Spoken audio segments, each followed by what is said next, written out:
The first manager that I met was Walt Novick, and my remembrance of Walt Novick was going over to Grandview Park. We invited him to a family picnic, and Walt took me over to the baseball park at Grandview Park and said, "Now, let's teach you how to turn the double play." He was from Boston, and I know that's not a very good Boston accent, but he was the first person that showed me, because I wanted to be a shortstop, and he showed me how to turn the double play. One thing that I'll always remember, he said, always give back to the game. And I hope I'm always doing that. My father was really driven to become a major league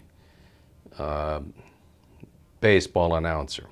And he took it with great pride and did everything he could to study the game, and he mastered the game, and people in town knew he loved the game and loved listening to him. He was attempting to get a major league job, and he met somebody, I think through the Clinton Ball Club, and he got a phone call one night on a fall night when he was doing a football game at Dalzell Field, and he was brought into the activities director's home, or office rather, and said, "You got a phone call from so-and-so."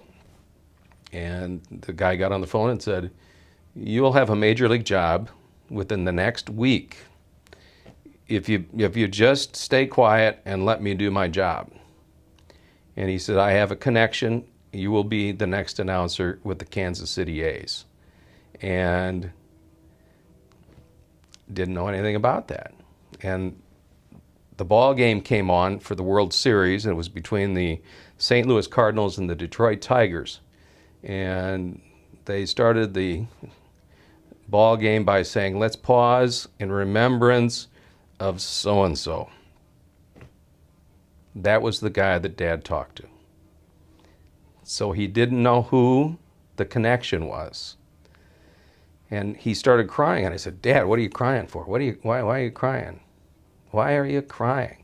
He said, "Well, nothing. It's not a big deal." Well, I came to find out later on that the guy that was supposedly to get this connection to get him the job had died, and suddenly now Dad doesn't know where to go to get the job, and he loses out on it.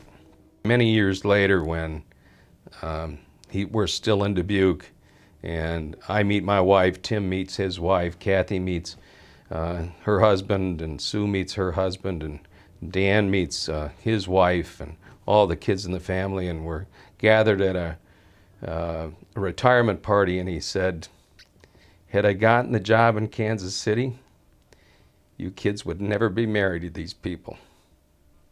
So he always kept it kind of in stride. But he had that will, he had that offering, and he could have done a heck of a job in a major league team.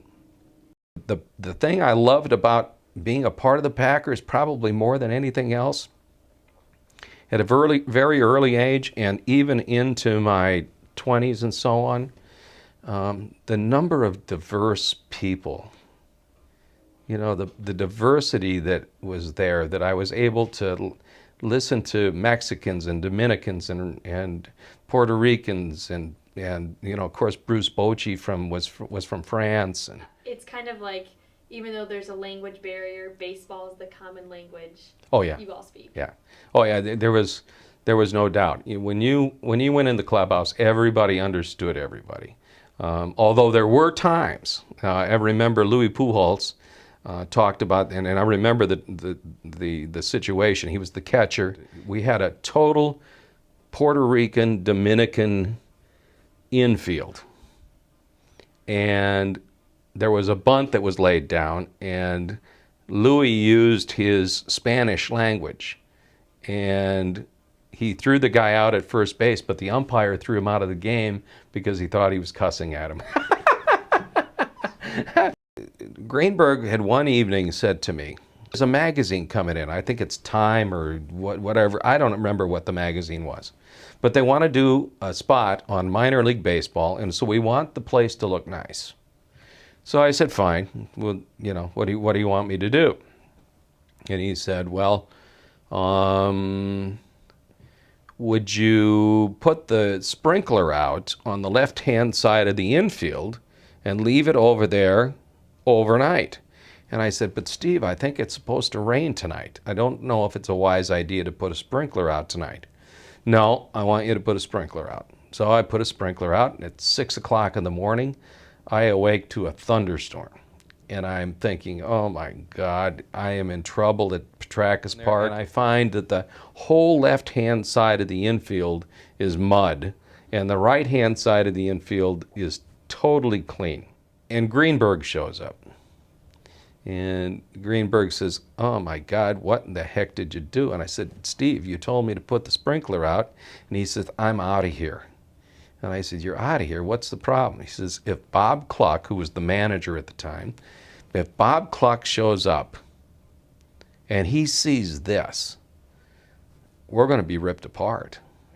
So here comes Cluck. And Cluck says, we got a problem.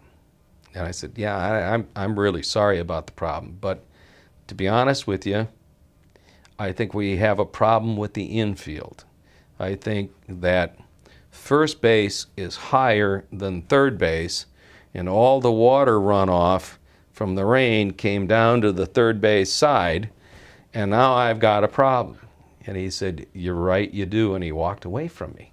Here comes Greenberg back, and he says, now I want you to shovel all this mud out of here, put it in a wheelbarrow, and dump it on the outside part of the fence. And I said, you have to be crazy. That's a lot of dirt.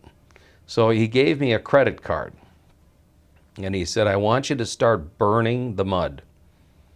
And so I would burn mud day and night, and I would pour gasoline all over the mud portion of the infield in a circle, and then light that and let that heat and go from there. And I was doing a pretty good job of it. I thought I was getting it to the point where it's maybe playable, and suddenly the magazine shows up. And Greenberg, who used to smoke these big old stogies, walks out with the magazine, and there I am pouring gasoline and doing all this. He says, Fleming, just go ahead, put another ring of gasoline out there. And so I was pouring gasoline, and I was not even fully finished with pouring the gasoline, and he took his stogie, because the cameras were going, and he tossed it on the fire, on the gasoline, and the fire started chasing my gas tank. I looked at him later, and I said, what the hell were you doing? And he just said, oh, it was a photo op. It was a photo op.